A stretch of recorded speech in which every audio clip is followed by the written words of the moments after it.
Good morning, assessment coordinators. I want to take just a little bit of time to talk about field tests. We're going to come together this Friday, but after several of you all could not come, and I know there's a lot going on. We have a couple weeks before Christmas gets out, or we get out for break, and we have events and activities, and everybody's got some things going on. So I don't want to pull you all again if I can ever keep from doing that. So I thought I would record just a little bit of the information that I know to give it to you. It would be a little bit more extensive than what could be in a blog post. So I wanted to give that information to you, and then we can get set up and ready to go. So if you go to our blog, NCS Assessment and Accountability.blogspot.com, you know that there is a tab here at the very top that says Assessment Overview. So if you click that tab, it's going to take you to a sheet or slide deck that we have used. And so, a couple of things that I want to point out. So, one, Pearson did Pearson and KDE, I think it was a joint venture, did a operational field test training. And I have linked the video to that training. It's pretty extensive, but it's good stuff. I've also linked the PowerPoint that they used for that video. So you have access to both of those things. And I would highly encourage you over the next month or so, when you have some time, to sit down and watch that. I have added here some overviews around the field test. So a couple things that I want to highlight. One, you can see what exactly we're field testing at grades 3 through 8, and then 10th and 11th grade. So the first thing is to point out that we do have a window to do this. It's February 24th through March the 6th. They will all be online, so there will be no paper or pencil field test. And you can see what each grade will be testing. So third through third and fourth will be just reading and math. Fifth will be reading, math, writing, and editing and mechanics test. Sixth and seventh will just be reading and math. Eighth will be just like fifth grade. 10th grade will be the new reading and math test. These will be the tests that we will ultimately use for graduation purposes. And then 11th grade will do on-demand writing and editing mechanics test. So you can see how long the online test timing guidance will have. TestNav will not shut off on students. KDE's guidance is that if students are still working, allow them to work beyond that time. So the test should not shut off. You can see exactly how that would work. So students, the way that I understand it, and I have clarified with Joy Barr at KDE. So the way that I'm interpreting this is that Pearson, who is the vendor, will be the one that determines exactly um, what test students will take. So all students. So if you look at your third, let's take third grade.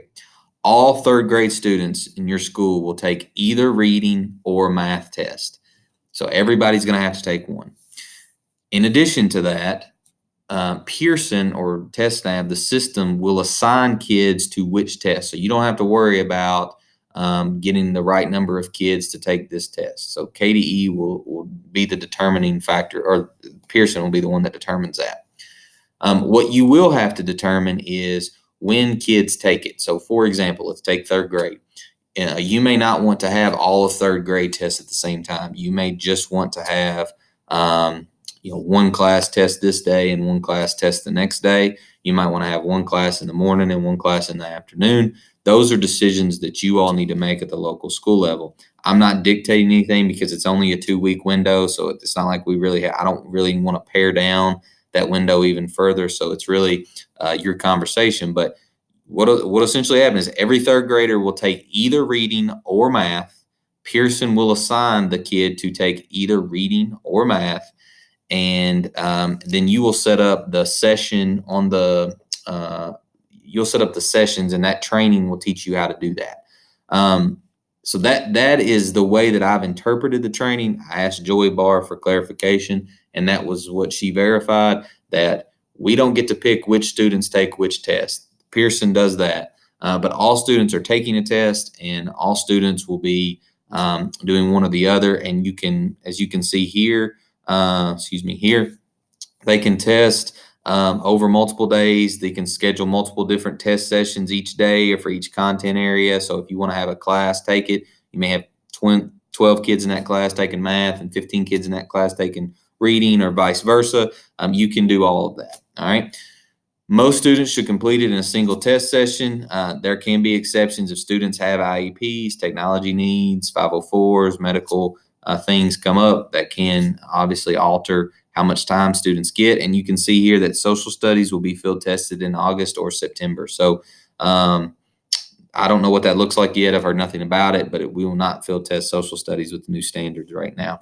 So this is essentially a list of things that need to be accomplished. So you can see here what Pearson's doing. You can see here what I'm responsible for as the DAC, and then you can see here what you're responsible for as the building assessment coordinator. So I will go in on January 6th or after January 6th, make sure that I've got user accounts for all of you all. I'll enter the orders for accommodated materials, and then we'll have the conversation about the test sessions that can occur after that. So all of that to say, that's the to-do list. So once again, I would highly encourage you to watch the video. This is a training from KDE and Pearson. This is accompanying PowerPoint.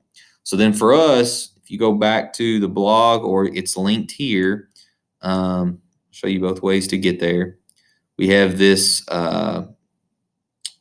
Impossible Collaboration sheet. It's a spreadsheet where we have some tasks to do. So I've created a tab specifically for field test.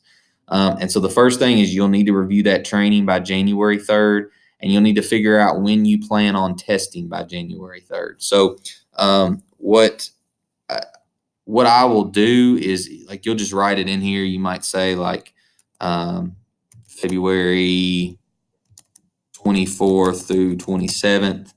Or whatever the case may be. Whatever you choose to do, that'll be a conversation you have. Then once I create your all's accounts, you'll be able to create accounts for everyone else at your school level that will need to have access to be able to do test sessions. And then you guys will actually be the ones that create the test sessions, because it'll all be different based on the school and what you guys need. So these are kind of the four key pieces of things that you will need to make sure you do. So that corresponds pretty well with what is on,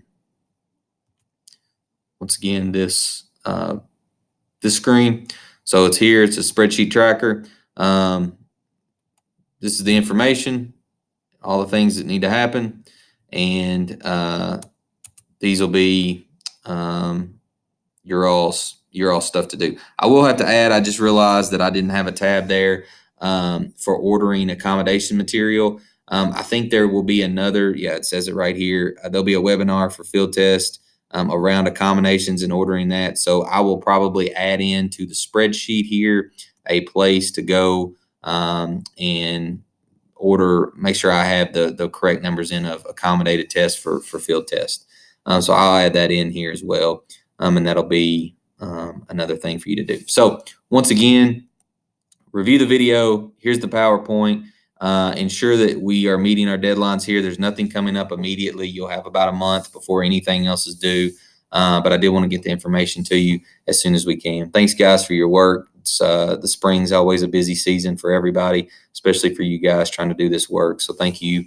Have a great holiday season if I don't talk to you before then.